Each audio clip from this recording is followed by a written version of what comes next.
श्री गरुड़ पुराण हिंदी सरल हिंदी भाषा में। आज हम अध्याय 4 पढ़ेंगे। आप सबका मेरे चैनल में स्वागत है। शांताकारं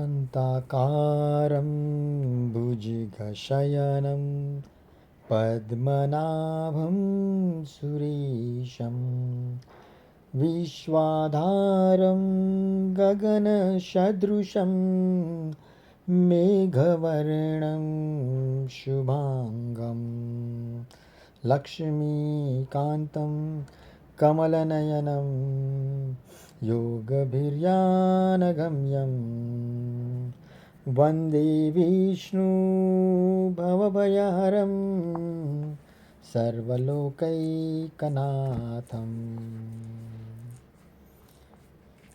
श्री गरुड़ पुराण कथा अध्याय 4 नरकप्रद पाप चिन्ह का वर्णन। श्री गरुड़ जी ने कहा, हे भगवान, किन किन पापों से इन महामार्ग में जीव जाते हैं और किन पापों से वैतरणी में गिरते हैं, किन पापों से नरक में जाते हैं, यह मुझसे कहिए।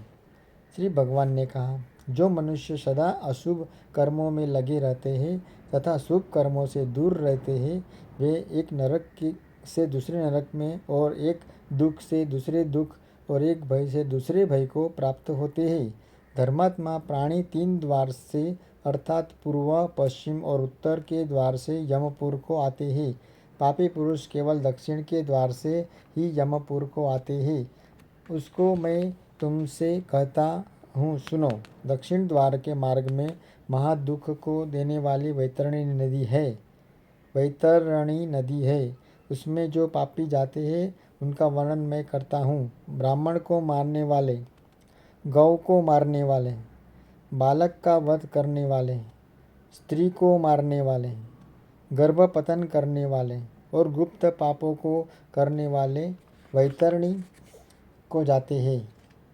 गुरु के द्रव्य को, देवता के द्रव्य को तथा स्त्री के द्रव्य को, बालक के द्रव्य को जो हरण करते हैं, जो ऋण को लेकर नहीं देते हैं, विश्वासघात करते हैं और जो अन्न में विष मिलाकर खाने को देते हैं, दूसरे के दोष को ग्रहण करने वाले, गुण को छुपाने वाले, गुणमानों से ईर्ष्या करने वाले, नीच की संगति करने वाले, सत्संग से दूर रहने वाले, तीर्थों की, सज्जनों की, शुभ कर्मों की, गुरु और देवताओं की निंदा करने वाले, पुराण, वेद, मीमांसा, न्याय, वेदांत आदि शास्त्रों पर दोष देने वाले, दुखियों को देखकर प्रसन्न होने वाले, प्रसन्न को देखने वाले और दुष्ट वचन कहने वाले, दुष्ट स्वभाव वाले, हित के वचन को न सुनने वाले, शास्त्र के वचन पर विश्वास न करने वाले, शास्त्र पुराण को न सुनने वाले, योग्य पुरुष को भी देखकर घमंड करने वाले, जो लोग मूर्ख होते हुए भी अपने को पंडित समझते हैं, वे सब और धर्महीन पापी दिन रात्रि रोते हुए यम मार्ग में जाते हैं। यमदूतों द्वारा तड़ित हुए जो प्राणी वैतरणी को जाते हैं और जो पातकी जीव उसकी नदी में गिरते हैं और जो पातकी जीव उस नदी में गिरते हैं, उनका वर्णन मैं तुमसे कहता हूँ। जो लोग माता पिता, गुरु, आचार्य और पूज्य जनों का अपमान करते हैं, वे पापी वैतरणी में डुबाए जाते हैं। जो लोग पतिव्रता, शीलवंती, कुलीन, विनय युक्त स्त्री का द्वेष से परित्याग करते हैं, वे वैतरणी में गिरते हैं। जो लोग सज्जनों में हजारों गुणों के रहते भी दोष का आरोप किया करते हैं और उनका अपमान करते हैं, वे लोग वैतरणी में गिरते हैं। जो ब्राह्मण के लिए प्रतिज्ञा करके नहीं देता अथवा बुलाकर नहीं देता, ये दोनों सदा उसी वैतरणी में निवास करते हैं। जो दान देकर छीन लेते हैं अथवा दान देकर पीछे पछतावा करते हैं और जो दूसरों को दी हुई जीविका को हरण कर लेते हैं अथवा दान देने वाले को जो रोक देते हैं, वे वैतरणी में गिरते हैं। जो यज्ञ को विध्वंस करने वाले हैं, जो कथाओं में विघ्न करने वाले हैं और जो खेतों की सीमा को तथा गाय के चरने की भूमि को जोत लेते हैं, वे सदा उसमें वास करते हैं। गुड़, चीनी, शहद, मिठाई, घी, दूध, लवण आदि को बेचने और वेद में कहे यज्ञ के अतिरिक्त अपने लिए पशुओं को मारने वाले, ब्राह्मणों के कर्म से भ्रष्ट, मांस खाने वाला, मदिरा पीने वाला, निरंकुश स्वभाव वाला, शास्त्र के अध्ययन से रहित, जो शूद्र वेद के अक्षर को पढ़ता है और कपिला गौ को दूध पीता है, जनेऊ धारण करता है और ब्राह्मणी का पति होता है, जो राजा की स्त्री की इच्छा करता है, जो पराई स्त्री का हरण करता है, जो कन्याओं से भोग करता है और पतिव्रता स्त्रियों से छल करता है। इस प्रकार जो लोग अत्यंत निषिद्ध आचरण को निर्भय हो करते हैं और शास्त्र में निहित आचरण का त्याग करते हैं, वे पापी वैतरणी में गिरते हैं। उन उक्त मार्गों को लांघ कर पापी यमलोक को जाते हैं, फिर यम की आज्ञा को पाकर वे यमदूत उनको वैतरणी में डालते हैं। हे गरुड़, सब नरकों में मुख्य जो 21 नरक है, उनमें सबसे अधिक पीड़ा देने वाली वैतरणी में पापियों को यमदूत यम की आज्ञा से डालते हैं। जिसने काली गौ नहीं दान की है और ऊर्ध्व दैहिक क्रिया जिन्हें नहीं की है, वे प्राणी उन नरकों में कठिन दुख को भोगकर उस वैतरणी के किनारे उत्पन्न वृक्षों पर जाते हैं। झूठी गवाही देने वाले, झूठे धर्म का आचरण करने वाले, छल से धन इकट्ठा करने वाले और चोर की वृत्ति से जीविका करने वाले, ऊंचे वृक्षों को काटने वाले, वन बगीचा या फुलवाड़ी को नष्ट करने वाले, व्रत तीर्थों के त्यागी, विधवा के शील को नष्ट करने वाले और तथा जो स्त्रियां अपने पति में दोष देकर दूसरे पुरुष का ध्यान मन से करती है, ऐसे सब पापी दूसरे अध्याय में कहे हुए सेमल के वृक्ष में अनेक प्रकार की यातना भोगते हैं। उस वृक्ष पर लटके हुए पापी ताड़ना किए जाने पर जब गिरते हैं, दूत उनका नरक में डालते हैं। उन नरकों में जो गिराए जाते हैं, उनके पापों को मैं तुमसे कहता हूँ। ईश्वर को न मानने वाले, दान का खंडन करने वाले, परंपरा का उल्लंघन करने वाले, अपने कर्म तथा आश्रितों पुत्र, स्त्री, देवता, अतिथि और सेवक आदि पूरा को दुख देने वाले, संसार के विषय में संलग्न, संसार को ठगने के लिए दंभ करने वाले और दूसरों के किए हुए उपकार को न मानने वाले घोर नरक में जाते हैं। कुआं, बावली, तालाब, देवालय और प्रजाओं के घर का नाश करने वाले इन नरकों को भोगते हैं। जो स्त्री, बालक, सेवक तथा गुरुओं को न देकर अकेले भोजन करते हैं और देवता, पितर तथा बलि, वैश्वदेव आदि यज्ञों को न करके भोजन करते हैं, वे निश्चय नरक में जाते हैं। जो कांटों से, पुल से, काष्ठों से, पत्थर से या कंटीले लोहे के तार पूरा आदि में जो मार्ग को रोकते हैं, वह निश्चय ही नरक में जाते हैं। शिव, पार्वती, विष्णु, सूर्य, गणेश, सद्गुरु और पंडित जी जो अज्ञानी सेवा और पूजा नहीं करते, वे निश्चय ही नरक में जाने वाले होते हैं। जो ब्राह्मण दासी के संग शैया पर सोता है, नरक को जाता है, और जो शूद्रा स्त्री में उसकी संतान पैदा करता है, वह ब्राह्मणत्व से नष्ट हो जाता है, वह ब्राह्मणों में अधम है। ऐसे ब्राह्मण को नमस्कार तथा पूजा आदि नहीं करनी चाहिए।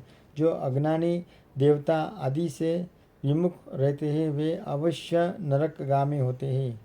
जो मनुष्य ब्राह्मणों के युद्ध को और गौओं के युद्ध को निवारण करते हैं, बल्कि अनुमोदन करते हैं, वे निश्चय नरक को जाते हैं।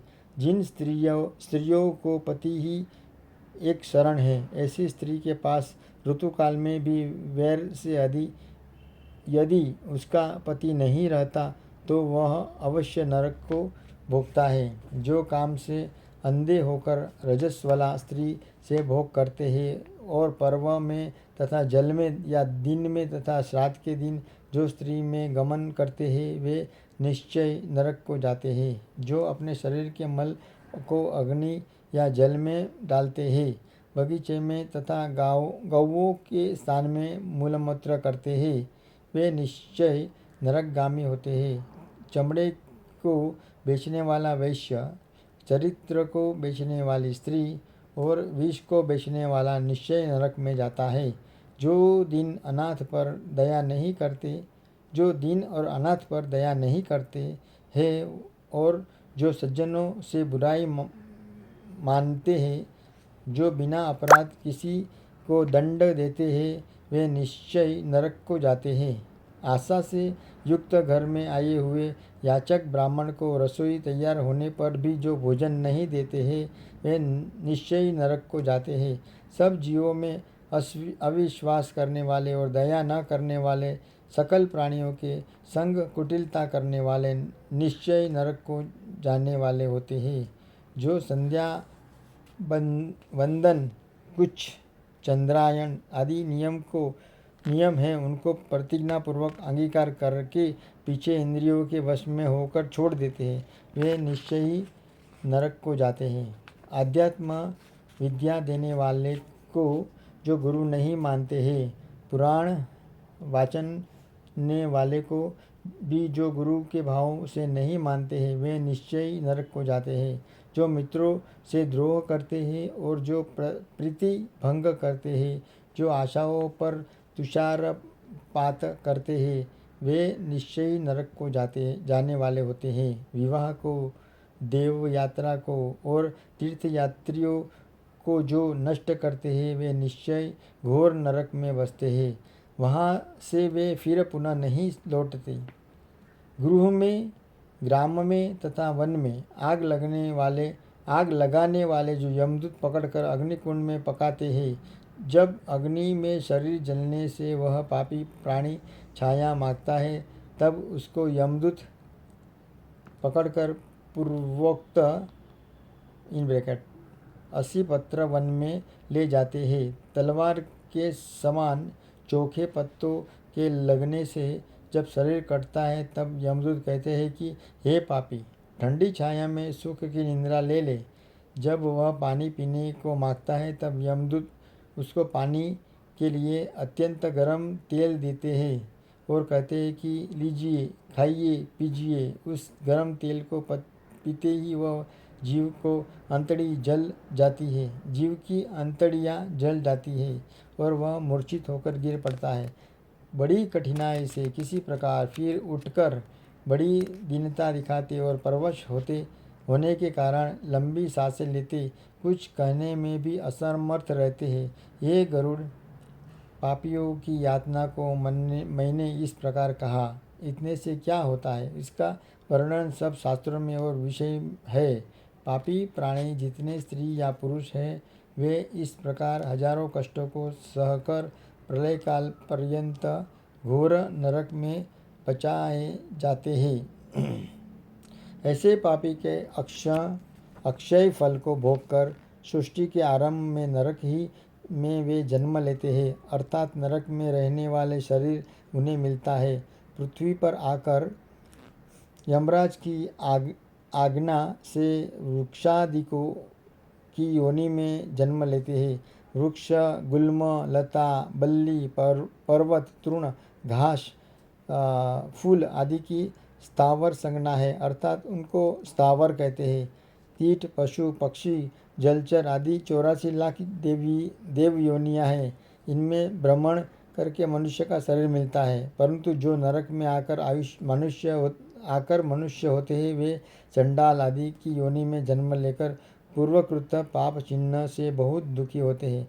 स्त्री हो चाहे पुरुष, नरक के ये चिन्ह अर्थात गलित, कष्ट, कुष्ठ, जन्म के अंधे तथा और भी भयानक रोगों से पीड़ित रहते हैं। पुरुष नरक के ये चिन्ह अर्थात गलित, कुष्ठ, जन्म के अंधे तथा और भी भयानक रोगों से पीड़ित रहते हैं। भाइयों, इसी के साथ हमारा आज चतुर्थ अध्याय यहाँ पर समाप्त होता है। श्री कृष्णार्पणमस्तु। सुदेवं सुतं देवं कंसचारुणमर्दनं देवकी परमानन्दं श्रीकृष्णं वन्दे जगद्गुरु। गुरुर्ब्रह्मा गुरुर्विष्णु गुरुदेवो महेश्वरा गुरु साक्षात् परब्रह्म तस्मै श्री गुरुवे नमः। ओम शांति, ओम शांति, ओम शांति। हरि ओम। दोस्तों, मेरा ये प्रयत्न अगर आपको अच्छा लगे तो प्लीज़ मेरी चैनल @जीवनरथ_अनिल को लाइक, शेयर और सब्सक्राइब कीजिए। हरि ओम। Thank you.